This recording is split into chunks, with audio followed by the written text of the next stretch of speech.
ನಮಸ್ಕಾರ ಸ್ನೇಹಿತರೆ, ಇವತ್ತಿನ ದಿನ ನಾನು ಪ್ರಸಿದ್ಧ ಲಾಲ್ಬಾಗ್ ನಲ್ಲಿ ನಡೀತಾ ಇರತಕ್ಕಂತಹ ಮಾವು ಮತ್ತು ಹಲಸಿನ ಮೇಳಕ್ಕೆ ಬಂದಿದ್ದೀನಿ. ಕರ್ನಾಟಕದ ವಿವಿಧ ರಾಜ್ಯಗಳಿಂದ ಮಾವನ್ನ ಬೆಳೀತಕ್ಕಂತಹ ರೈತರು ತಾವು ಬೆಳೆದಂತಹ ಮಾವಿನ ತಳಿಗಳನ್ನ ಈ ಒಂದು ಲಾಲ್ಬಾಗ್ ನಲ್ಲಿ ಮಾರಾಟ ಮಾಡ್ತಾರೆ. ಇದು ಪ್ರತಿ ವರ್ಷ ನಡೆಯುವಂತಹದ್ದೇ, ವಿಶೇಷತೆ ಏನೂ ಇಲ್ಲ.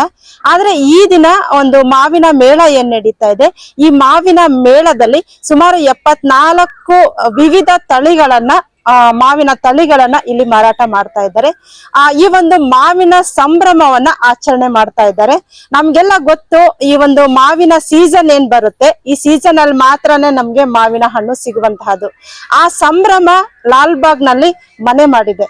ಹಾಗಾದ್ರೆ ಯಾವ ರೀತಿಯಾಗಿ ಮ್ಯಾಂಗೋ ಮೇಳ ಅಥವಾ ಮಾವಿನ ಮೇಳ ನಡೀತಾ ಇದೆ ಲಾಲ್ಬಾಗ್ ನಲ್ಲಿ, ಬನ್ನಿ ನೀವು ಕೂಡ ಭಾಗವಹಿಸಿ ಈ ಒಂದು ಸಂಭ್ರಮದಲ್ಲಿ ನೀವು ಕೂಡ ಸಂತೋಷವನ್ನ ಪಡಿ ಅಂತ ಹೇಳ್ತಾ ವಿಡಿಯೋವನ್ನ ಪ್ರಾರಂಭ ಮಾಡ್ತಾ ಬನ್ನಿ ಲಾಲ್ಬಾಗ್ನ ಹಲಸು ಮತ್ತು ಮಾವಿನ ಮೇಳಕ್ಕೆ.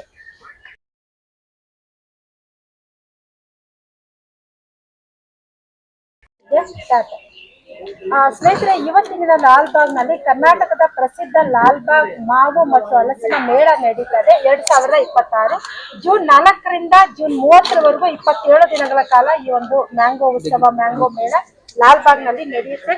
ತಪ್ಪದೇ ಲಾಲ್ಬಾಗ್ಗೆ ಬನ್ನಿ. ಯಾವಾಗ ವೀಕೆಂಡ್ ಅಲ್ಲಿ ಖಂಡಿತ ಭೇಟಿಯನ್ನ ಕೊಡಿ, ಕುಟುಂಬ ಸಮೇತ ಬನ್ನಿ, ಆಗ್ಲೇನೆ ನಿಮ್ಗೆ ಇದರ ಒಂದು ಮಜಾ ಸಿಗುವಂತಹದ್ದು. ಬನ್ನಿ, ನಾನು ಇವತ್ತಿನ ದಿನ ಒಂದು ಸ್ಟಾಲ್ ಬಳಿ ಇದ್ದೀನಿ. Stall number 22. ಎಲ್ಲಿಂದ ಬಂದಿದ್ದಾರೆ, ಯಾವೆಲ್ಲ ತಳಿಗಳು ಇವರಲ್ಲಿ ಸಿಗ್ತಾ ಇದಾವೆ, ಯಾವ ರೇಟ್ಗೆ ಅವರು ಮಾರಾಟ ಮಾಡ್ತಾ ಇದ್ದಾರೆ ನೋಡೋಣ. ಸರ್ ನಮಸ್ತೆ. ನಮಸ್ಕಾರ ಮೇಡಮ್, ನಮ್ಮ ಹೆಸರು ರಾಜೇಂದ್ರ ಅಂತ ಹೇಳ್ಬಿಟ್ಟು ನಾವು ಕೆಜಿಎಫ್ ತಾಲೂಕು ಕ್ಯಾಸಂಬಳ್ಳಿ ಹೋಗ್ಲಿ ಕರಡೂರು ಗ್ರಾಮದಿಂದ ಬಂದಿದ್ದೀವಿ. ಇಲ್ಲಿ ನಮ್ದು ಕೆಜಿಎಫ್ ತಾಲೂಕಿನ 4 ಸ್ಟಾಲ್ಗಳು ಒಂದೇ ಹತ್ರ ಇದಾವೆ. ಇಲ್ಲಿ ಬಂದ್ಬಿಟ್ಟು ನಮ್ಮ ಹತ್ರ 10 ಡಿಫ್ರೆಂಟ್ ಟೈಪ್ಸ್ ಆಫ್ ಮ್ಯಾಂಗೋಸ್ ಇದಾವೆ. ಅದರಲ್ಲಿ ಮೊದಲನೇದು ಬಂದ್ಬಿಟ್ಟು ಕೇಸರ್ ಮೇಡಮ್. ಅದು ಕೇಸರ್ ಅಂತ ಹೇಳ್ಬಿಟ್ಟು ಅದನ್ನ ತುಂಬಾ ಮಹಾರಾಷ್ಟ್ರದವ್ರು ತುಂಬಾ ಲೈಕ್ ಮಾಡ್ತಾರೆ ಅದನ್ನ. ಅದು ಮಲ್ಲಿಕಾ ಮತ್ತೆ ಇದು ದಶೇರಿ ಎರಡು ಮಿಕ್ಸ್ ಮಾಡಿ ಟೇಸ್ಟ್ ಬಂದ್ರೆ ಹೆಂಗ್ ಬರುತ್ತೆ ಹಂಗ್ ಬರುತ್ತೆ. ಎರಡೂ ಟೇಸ್ಟ್ ಇದು ಒಂದೇ ಕೊಡುತ್ತೆ. ಮಲ್ಲಿಕಾ ಮತ್ತು ದಶೇರಿ ಇದೆರಡು ಟೇಸ್ಟ್ ಅದೊಂದೇ ಕೊಡುತ್ತೆ, ಕೇಸರ್ ಅನ್ನೋಂಥದ್ದು. ಅದು ಬಂದ್ಬಿಟ್ಟು ತುಂಬಾ ಮಹಾರಾಷ್ಟ್ರದವರು ಹೆಚ್ಚು ಲೈಕ್ ಮಾಡ್ತಾರೆ ಅದನ್ನ. ಟೇಸ್ಟ್ ಒಂಥರ ಡಿಫ್ರೆಂಟ್ ಆಗಿರುತ್ತೆ ಮೇಡಮ್. ಅದ್ರ ಟೇಸ್ಟ್ ಸಪರೇಟ್. ಅದು ಇದೆರಡು ತಳಿ ಏನ್ ಮಿಕ್ಸ್ ಮಾಡಿ ಟೇಸ್ಟ್ ಬರುತ್ತೋ ಅದು ಒಂದೇ ಆ ಟೇಸ್ಟ್ ಬರುತ್ತೆ ಮೇಡಮ್. ರೇಟ್ ಬಂದ್ಬಿಟ್ಟು 100 ರೂಪೀಸ್ ಇದೆ ಮೇಡಮ್ 1 ಕಿಲೋಗೆ. ನಾವು ಬೆಂಗಳೂರು ಕಸ್ಟಮರ್ಸ್ ಯಾರಾದ್ರೂ ಬಂದ್ರೆ 90 ರೂಪಾಯಿಗೆ ಕೊಡ್ತೇವೆ ಮೇಡಮ್. ಅದು ಬಂದ್ಬಿಟ್ಟು ಮಲ್ಗೋವಾ ಅಂತ ಮೇಡಮ್. ಅದು ನಮ್ಮ ಕರ್ನಾಟಕ ಜನದ ಫೇವರೇಟ್. ಅದು ಕೋವಾ ತಿನ್ನಂಗ್ ಇರ್ತದೆ ಮೇಡಮ್. ಇದನ್ನ ತಿಂತಾ ಇದ್ರೆ ತುಂಬಾ ಚೆನ್ನಾಗಿರ್ತದೆ ಅದು. ನಮ್ ಕರ್ನಾಟಕ ಜನ ತುಂಬಾ ತಿನ್ನೋದಂದ್ರೆ ಮಲ್ಗೋವಾ. ಬೆಳಗ್ಗೆ ವಾಕಿಂಗ್ ಬಂದವರು ಎಲ್ಲರೂ ಕೇಳ್ತಾರೆ, ನಮ್ ಮಲ್ಗೋವಾ ಇದೆಯಾ, ಮಲ್ಗೋವಾ ಬೇಕು ಅಂತ ಹೇಳ್ಬಿಟ್ಟು. ಅಷ್ಟೊಂದು ಇಷ್ಟಪಟ್ಟು ತಿನ್ನುವಂತ ವೆರೈಟಿ ಮೇಡಮ್ ಇದು ಮಲ್ಗೋವಾ ಅಂತ ಹೇಳ್ಬಿಟ್ಟು. ತುಂಬಾ ಚೆನ್ನಾಗಿರುತ್ತೆ ಅದು ಕೂಡ ಟೇಸ್ಟ್. ಅದು ಬಂದ್ಬಿಟ್ಟು 150 ರೂಪೀಸ್ ವರ್ಗು ಇದೆ ಮೇಡಮ್. 150 to 180 ಇದೆ ಮೇಡಮ್. ಅದು ಶುಗರ್ ಬೇಬಿ ಅಂತ ಹೇಳ್ಬಿಟ್ಟು ಮೇಡಮ್. ಎಲ್ಲ ಕಾಯಿನೂ ನಾವು ಕಟ್ ಮಾಡಿ ತಿಂತೇವೆ, ಬಟ್ ಇದನ್ನ ಮಾತ್ರ ಹಂಗೆ ಇಲ್ಲಿ ಒಂದತ್ರ ಸ್ಮಾಲ್ ಆಗಿ ಇಲ್ಲಿ ಹೋಲ್ ಮಾಡಿ ಜ್ಯೂಸ್ ತರ ಕುಡಿದ್ರೆ ಟೇಸ್ಟ್ ಇದೆ ಮೇಡಮ್. ಇದು ಕೂಡ ತುಂಬಾ ಚೆನ್ನಾಗಿರ್ತದೆ. ಇದು 180 ಇಂದ 200 ರೂಪೀಸ್ ಹೋಗಿದೆ ಮೇಡಮ್ ಕಿಲೋ. ಇದು ಈ ವೀಕ್ ಲಾಸ್ಟ್ ಆಗ್ಬೋದು ಅನ್ಸುತ್ತೆ ಮೇಡಮ್. ಇದು 200 ರೂಪೀಸ್ ಹೋಗಿದೆ ಮೇಡಮ್. ಅದು ಬಂದ್ಬಿಟ್ಟು ರತ್ನವಳ್ಳಿ ಅಂತ ಹೇಳ್ಬಿಟ್ಟು ಮೇಡಮ್. ಅದು ನಾವು ಕೆಜಿಎಫ್ ತಾಲೂಕಿನಲ್ಲಿ ಇದೇ ಮೊದಲನೇ ಬಾರಿಗೆ ಬೆಳೆದಿರೋದು. ಇದೇ ರತ್ನವಳ್ಳಿ ಅಂತ ಹೇಳ್ಬಿಟ್ಟಿದ್ರೆ ಹೆಸರು. First time ಬೆಳೆದಿರ್ತಕ್ಕಂಥದ್ದು. ಒರಿಜಿನಲ್ ಬಂದ್ಬಿಟ್ಟು ಅದು ಮುಂಬೈ ಮೇಡಮ್. ಅದು ಮುಂಬೈ ತಳಿ, ಮುಂಬೈಯಿಂದ ಬಂದಿರ್ತಕ್ಕಂಥ ತಳಿ ಇದು. ಅಲ್ಲಿಂದ ತಂದು ನಾವಿಲ್ಲಿ ಪ್ರೂನಿಂಗ್ ಮಾಡಿ ಬೆಳೆಸಿದ್ದು ರತ್ನವಳ್ಳಿ ಅಂತ ಹೇಳ್ಬಿಟ್ಟು. ರತ್ನವಳ್ಳಿ ಅಂತ ಅದು ಬಂದ್ಬಿಟ್ಟು ಮಲ್ಲಿಕಾ ಮೇಡಮ್. ಮಲ್ಲಿಕಾ ಜಾಸ್ತಿ ಇವಾಗ ನಮ್ಮಲ್ಲಿ ಜಾಸ್ತಿ ಸಿಗ್ತಕ್ಕಂತ ಹಣ್ಣು ಅಂದ್ರೆ ಮಲ್ಲಿಕಾ ಮೇಡಮ್. ಜಾಸ್ತಿ ಡಿಮ್ಯಾಂಡ್ ಇದೆ, ಜಾಸ್ತಿ ಸಿಗ್ತಾನೂ ಇದೆ. ಗೊತ್ತಿಲ್ದಿರೋ ಇರೋರೇ ಇಲ್ಲ ಮೇಡಮ್. ಮಲ್ಲಿಕಾ ಅಂದ್ರೆ ಎಲ್ಲರಿಗೂ ಗೊತ್ತಿದೆ. ಮಲ್ಲಿಕಾ ಅಂದ್ರೆ ಅದು ಒಳಗಡೆ ಸಿಪ್ಪೆ ಕಮ್ಮಿ ಇರುತ್ತೆ, ಹೊರಗಡೆ ಒಟ್ಟುನು ಇದೂನು ಸಿಪ್ಪೆನು. ಅದ್ರಲ್ಲಿ ನಾವು ಅದ್ರ ವಾಟೆನ ಹುಡ್ಕೋಬೇಕಂದ್ರೆ ಇಷ್ಟೇ ಬರುತ್ತೆ. ಸ್ಮಾಲ್ ಒಂದು ನ್ಯೂಸ್ ಪೇಪರ್ ತರ ಬರುತ್ತೆ, ಅಷ್ಟೇ ದಪ್ಪ ಇರುತ್ತೆ ಒಳಗಡೆ. ಅದರಿಂದ ಲೈಕ್ ಮಾಡ್ತಾರೆ. ತುಂಬಾ ಫ್ರೂಟ್ ಇರುತ್ತೆ, ವೇಸ್ಟೇಜ್ ಕಡಿಮೆ ಇರ್ತದೆ, ಫ್ರೂಟ್ ಜಾಸ್ತಿ ಇರ್ತದೆ ಅದ್ರಲ್ಲಿ. ಇನ್ನೊಂದೇನಂದ್ರೆ ಅದು ಇವಾಗ ಹಣ್ಣಾಗಿದೆಯಲ್ಲ, ಇನ್ನೊಂದು ವಾರ ಆಗ್ಲಿ ಹಂಗೆ ಇರುತ್ತೆ, ಕೆಟ್ಟೋಗಲ್ಲ, ಮತ್ತೆ ಹುಳ ಬೀಳಲ್ಲ. ಅದೇ ಅದ್ರ ವೆರೈಟಿ ಮೇಡಮ್, ವಿಶೇಷತೆ. ಇದು ಬಂದ್ಬಿಟ್ಟು ಕಾಲಪಡ ಅಂತ ಮೇಡಮ್. ಈ ಕಾಲಪಡ ಬಂದ್ಬಿಟ್ಟು ನಮ್ ಸ್ಕಿನ್ ಗೆ ತುಂಬಾ ಒಳ್ಳೇದು ಮೇಡಮ್.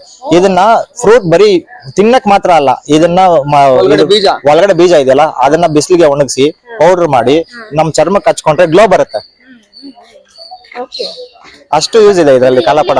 ಏನಾದ್ರೂ ಡಾಟ್ ಸರ್ಕಲ್ಸ್ ಇದ್ರೆ ಕೂಡ ಅದು ನಮ್ಮ ಕರ್ನಾಟಕದಲ್ಲಿ ಶ್ರೀನಿವಾಸಪುರದಲ್ಲೂ ಸಿಗ್ತದೆ, ಕೆಜಿಎಫ್ ಅಲ್ಲೂ ಸಿಗ್ತದೆ, ಕೆಜಿಎಫ್ ತಾಲೂಕಲ್ಲೂ ಸಿಗ್ತದೆ. ಮುಂಚೆನೆ ಅದು ನಮ್ಮ ಪೂರ್ವಿಕರ ಕಾಲದಿಂದಾನು ಇದೆ. ಕೊಡುಗೆ ನಮ್ಮ ಪೂರ್ವಿಕರ ಕಾಲದಿಂದಾನು ಇದೆ ಮೇಡಮ್ ಅದು. ಸರ್ ಇದು ಇದನ್ನು ಕೂಡ ತುಂಬಾ ಲೈಕ್ ಮಾಡ್ತಾರೆ ಸರ್. ಇದೇನ್ ರೇಟ್ ಹೇಳಿದೆ ನೀವು? ಮೇಡಮ್ ಅದು ಬಂದ್ಬಿಟ್ಟು 100 ರೂಪೀಸ್ ಇದೆ ಮೇಡಮ್. ಸರಿ ಇದು ಅದು ರಸ್ಪುರಿ ಮೇಡಮ್. ಓಕೆ ರಸ್ಪುರಿ ಕೂಡ ಅಷ್ಟೇ ಮೇಡಮ್. ನಮ್ ಸಿಂಧೂರ ಮತ್ತೆ ರಸ್ಪುರಿ ಎರಡು ಒಂದೇ ತರ ಇರ್ತದೆ. ಓಕೆ ಒಂದೇ ತರ ಇರ್ತದೆ. ಮತ್ತೆ ಟೇಸ್ಟ್ ಅದೊಂದು ಸ್ವಲ್ಪ ಜಾಸ್ತಿ ಸ್ವೀಟ್ ಇರ್ತದೆ, ನೀರ್ ಐಟಮ್ ಜಾಸ್ತಿ ಇರ್ತದೆ, ಇದು ಕಡಿಮೆ ಇರ್ತದೆ. ಸ್ವೀಟ್ ಅಲ್ಲೂ ಕೂಡ ಅಷ್ಟೇ, ಅದು ಸ್ವಲ್ಪ ಜ್ಯೂಸಿ ಬರ್ತದೆ, ಇದೊಂದ್ ಸ್ವಲ್ಪ ಕಡಿಮೆ ಬರ್ತದೆ ಅಷ್ಟೇ. ಎರಡು ತಲಿ ಒಂದೇ ಟೇಸ್ಟ್ ಬರ್ತದೆ. ಈ ಸ್ವಲ್ಪ ನಾರ್ ಬರುತ್ತೆ, ಅದು ಜ್ಯೂಸಿ ಬರುತ್ತೆ. ಇದು ತಿಂತಾ ಇದ್ರೆ ಒಂದ್ ಸ್ವಲ್ಪ ನಾರು ಹಲ್ಲಿಗೆಲ್ಲ ಹಚ್ಕೋತದೆ, ಅದು ಹಚ್ಕೊಳಲ್ಲ. ಒಂಥರ ಮಾಜಾ ತರ ಇರ್ತದೆ, ಹೇಳ್ಕೊಂಡು ಹೋಗ್ತದೆ.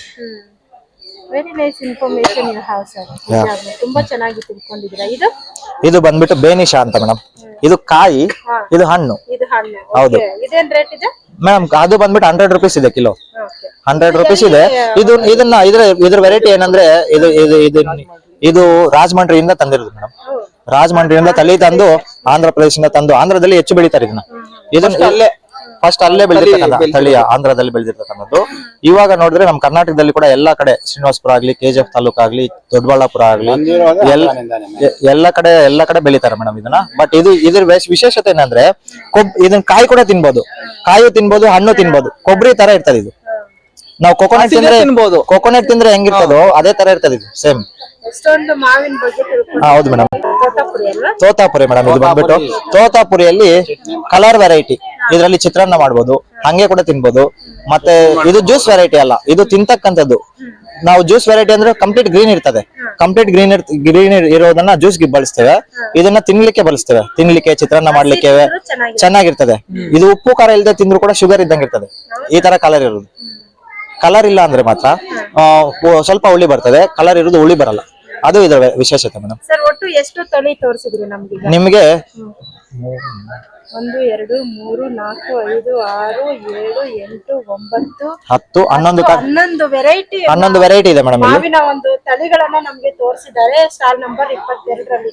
ನೀವೇನಾದ್ರೂ ಲಾಲ್ ಬಾಗ್ಗೆ ಬಂದ್ರೆ ಖಂಡಿತ ಮಿಸ್ ಮಾಡಬೇಡಿ ಸ್ಟಾಲ್ ನಂಬರ್ 22 ಅನ್ನ. ಯಾಕೆಂದ್ರೆ ನಿಮ್ಗೆ ಮಾವಿನ ಬಗ್ಗೆ ಅವೇರ್ನೆಸ್ ಜೊತೆಗೆ ಯಾವೆಲ್ಲ ಹಣ್ಣುಗಳು ಸಿಗ್ತಾ ಇದಾವೆ, ಯಾವೆಲ್ಲ ರಾಸಾಯನಿಕ ಮುಕ್ತ ಹಣ್ಣುಗಳು ನಮ್ಗೆ ಇಲ್ಲಿ ಸಿಗ್ತಾ ಇದಾವೆ ಅನ್ನೋದನ್ನ ತುಂಬಾ ಚೆನ್ನಾಗಿ ತಿಳಿಸ್ಕೊಟ್ಟಿದ್ದಾರೆ. ಸರ್ ನಿಮ್ಮ ಹೆಸರು? ರಾಜೇಂದ್ರ ಅಂತ ಮೇಡಮ್. ಹೌದು ಮೇಡಮ್. ನೀವೇನಾದ್ರೆ ಲಾಲ್ ಬಾಗ್ ಅಲ್ಲಿ ಮ್ಯಾಂಗೋ ಮೇಳಕ್ಕೆ ಬರ್ತಾ ಇದ್ದೀರಾ ಅಂದ್ರೆ ಖಂಡಿತ ಸ್ಟಾಲ್ ನಂಬರ್ 22ಗೆ ಬನ್ನಿ. ಯಾಕೆಂದ್ರೆ ನಿಮ್ಗೆ ಇಲ್ಲಿ 11 ರೀತಿಯ ಮಾವಿನ ತಳಿಗಳು ನಿಮ್ಗೆ ಸಿಗ್ತಾ ಇದ್ದಾವೆ. ಖಂಡಿತ ವಿಸಿಟ್. ರಾಜೇಂದ್ರ ಅವರ ಸ್ಟಾಲ್ ಅಲ್ಲಿ ನಿಮ್ಗೆ ಮಾವಿನ ತಳಿಗಳ ಒಂದು ಹಬ್ಬನೇ ಆಗುತ್ತೆ. ಆ ತರದ ಒಂದು ನಾಲೆಡ್ಜ್ ಅನ್ನ ಮಾವಿನ ಬಗ್ಗೆ ಅವರು ಬೆಳೆಸ್ಕೊಂಡಿದ್ದಾರೆ. ಹಾಗೆ ನಿಮ್ಗೆ ಬೇಕಾದಂತಹ ಹಣ್ಣುಗಳು ಕೂಡ ಸಿಗುತ್ತೆ. ಇದನ್ನ ನಮ್ಮ ಒಂದು ಸ್ಟಾಲಿನ ವೆರೈಟೀಸ್ ಅಲ್ಲ ಮೇಡಮ್. ಇದು ನಮ್ಮ 4 ಸ್ಟಾಲಿನ ವೆರೈಟೀಸ್. ನಮ್ಮ ಕೆಜಿಎಫ್ ತಾಲೂಕು ಅಸೋಸಿಯೇಷನ್ ಇಂದ ನಾವು ರೈತರಿಗೆ ಉಪಯೋಗ ಆಗ್ಲಿ ಅಂತ ಹೇಳ್ಬಿಟ್ಟು 4 ಸ್ಟಾಲ್ ಮಾಡ್ಕೊಂಡಿದೀವಿ. 4 ತೋಟದಲ್ಲಿ ಬೆಳೆದಿರ್ತಕ್ಕಂಥ ವೆರೈಟಿಗಳನ್ನ ಒಂದೇ ಹತ್ರ ಸೇರಿಸಿ ಎಲ್ಲರೂ ಹಂಚಿಕೊಂಡು ಇದನ್ನ ಮಾರಾಟ ಮಾಡ್ತಾ ಇದ್ದೇವೆ ಮೇಡಮ್. ನಿಜವಾಗ್ಲು ನಿಮ್ಮ ಮುಗ್ಧತೆಯನ್ನ ನಾನು ಅಪ್ರಿಶಿಯೇಟ್ ಮಾಡ್ಬೇಕು. ಯಾಕೆ ಅಂದ್ರೆ ಅವರಷ್ಟೇ ಬೆಳೆಯೋದಲ್ಲ, ನಮ್ಮ ಕೆಜಿಎಫ್ ತಾಲೂಕಿನ ಜನ ಬೆಳಿಬೇಕು. ಅವರ ಒಂದು ವಿಶೇಷತೆ ನಿಮ್ಗೆ ಗೊತ್ತಾಗ್ಬೇಕು, ಅವ್ರು ಬೆಳೀತಕ್ಕಂತಹ ಹಣ್ಣುಗಳ ಬಗ್ಗೆ ನಿಮ್ಗೆ ಗೊತ್ತಾಗ್ಬೇಕು ಅಂತ ವಿಷಯವನ್ನ ನಮ್ಗೆ ಇವತ್ತು ರಾಜೇಂದ್ರ ಅವರು ತುಂಬಾ ಚೆನ್ನಾಗಿ ತಿಳಿಸ್ಕೊಟ್ಟಿದ್ದಾರೆ. ತುಂಬಾ ಥ್ಯಾಂಕ್ ಯು ಸರ್. ತುಂಬಾ ಧನ್ಯವಾದಗಳು. Thank you sir.